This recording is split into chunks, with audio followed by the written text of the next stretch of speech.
전 세계 3만 2천여 개 웹사이트가 먹통이 되는 일이 오늘 오전에 좀 있었습니다.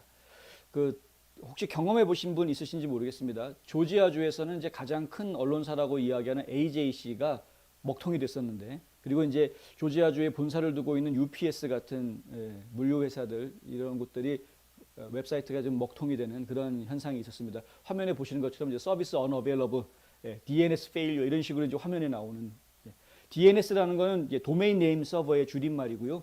이 도메인 네임 서버가 하는 역할은 뭐냐면 인터넷 웹사이트마다 다 고유의 주소들이 있지 않습니까? 근데 그 웹사이트에 보여지는, 화면에 보여지는 사진이라든가 글이라든가 이런 자료들을 보관하고 있는 서버 컴퓨터가 있죠.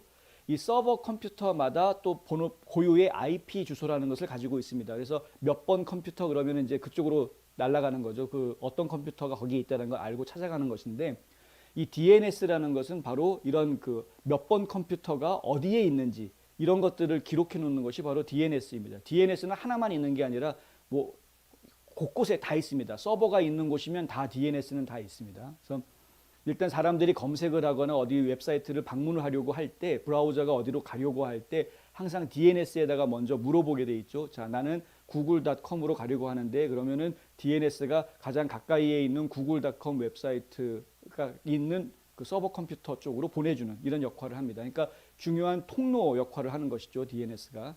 그런데 그것이 지금 이제 장애를 일으켜서 웹사이트가 멈추는 그런 상황이 벌어졌다.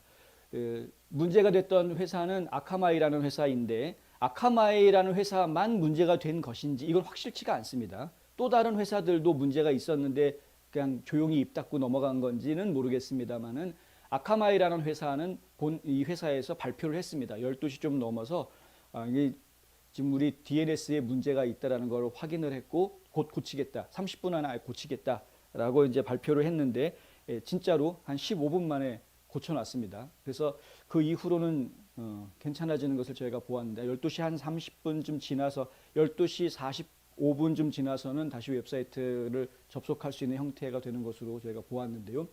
그러니까 이런 문제들이 이번에 처음이 아니고 좀 자주 있습니다. 그런데 이번에는 좀 규모가 컸습니다. 그리고 아카마이라는 회사는 사실 그 컨텐츠 딜리버리 서비스를 하는 회사인데요. 컨텐츠 딜리버리라는 거는 어떤 이제 웹사이트에서 어떤 자료를 볼 때 가능하면은 그 자료들을 클릭하고 난 다음에 내 화면에 뜰 때까지 빠르게 해주기 위해서, 이 속도를 높여주기 위해서 사용하는 방법 중에 하나입니다. 주로 이제 스트리밍 서비스 같은데 많이 사용을 하는데요. 그러니까 이제 동영상으로 동영상 방송 이런 곳에서 이런 서비스를 좀 많이 사용을 합니다. 왜냐하면은 이 데이터 양이 크기 때문에 서버를 갖다가 이렇게 분산시켜서 제대로 이 분산된 서버 시스템을 가지고 서비스를 하지 않고서는 굉장히 서비스가 힘들어지는, 컴퓨터 한두 대가 감당할 수는 없는 용량이기 때문에 분산시켜서 가까운 지역에 있는 사람들한테 이쪽 서버가 데이터를 주고 또 이쪽 서버가 데이터를 주고 이런 식으로 분산해서 일을 할 수 있게끔 데이터를 서로 간에 공유하게끔 만드는 시스템입니다. 이게 컨텐츠 딜리버리 시스템이 속도를 높여주는 역할을 하고 있다. 그런데 이렇게 이런 그 컨텐츠 딜리버리 회사들은 아무래도 똑같은 컨텐츠를 여러 군데 서버들에다가 연결을 해놓고서는 서비스를 하는 그런 시스템을 개발을 해서 운영하고 있기 때문에, 이곳의 DNS가 망가지게 되면은 서버 한두 군데에 영향을 주는 게 아니라 여러 곳의 서버에 영향을 동시다발적으로 좀 주게 되는 그런 문제가 생길 수 있는 것이죠. 그래서 타격이 좀 더 컸던 것으로 그렇게 이해를 하고 있고요. 이런 일들이 지금 과연 단순 해킹이었느냐, 아니면은 뭔가 좀 심각한 사이버 전쟁이 지금 벌어지고 있는 것이냐, 이런 이야기들이 지금 이제 뒤에서 물밑 작업으로 진행이 되고 있는 그런 상황이다. 사실 사이버 전쟁 이야기는 저희가 눈으로 직접 확인할 수 있는 부분이 아니다 보니까, 쉽게 확인할 수 있는 부분이 아니다 보니까 저희도 아주 편하게 단순하게 딱 전달해 드리기가 어렵습니다. 그런데 분명한 것은 그런 것이 있다는 것이죠.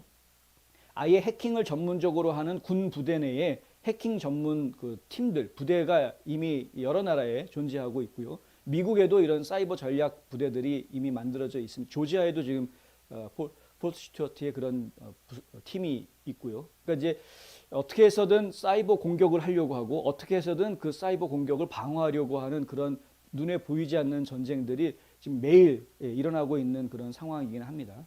이런 전쟁들 저희가 계속 지금 지켜봐야 하는데 이게 상당히 심각할 수 있는 게 전번에 그 콜로니얼 파이프라인 그 문제가 일어났던 것처럼 사이버 해킹을 통해서도 얼마든지 이 기관 시설들을 망가뜨릴 수 있는 일들이 벌어질 수가 있죠. 우리가 혹시 이제 영화 보시는 분들은 영화 속에서 그런 것들을 보신 적이 있을 겁니다. 갑자기 신호등을 마비시킨다거나, 네, 전력을 다 꺼버린다거나 이런 일들이 사실 가능합니다. 사이버 공격을 통해서. 그렇기 때문에 지금 이제 이 사이버 공격에 대한 그 대비책 상당히 중요한 부분이고 전 국민들이 사실은 지금 어느 정도는 알고 각성하고 있어야 되는 부분이다. 이 부분에 대해서 과연 바이든 행정부가 제대로 잘 대처하고 있는지 저희가 좀 지켜봐야 되겠다. 왜냐하면 사실 그 트럼프 행정부 때만 해도 이런 문제들이 뭐 가끔 있긴 했지만 이렇게까지 심하지 않았는데 바이든 행정부가 들어선 이후에는 좀 심하다 싶을 정도로 공격이 좀 자주 노출되고 있다. 공격을 제대로 못 막아내고 있는 것이죠. 그러니까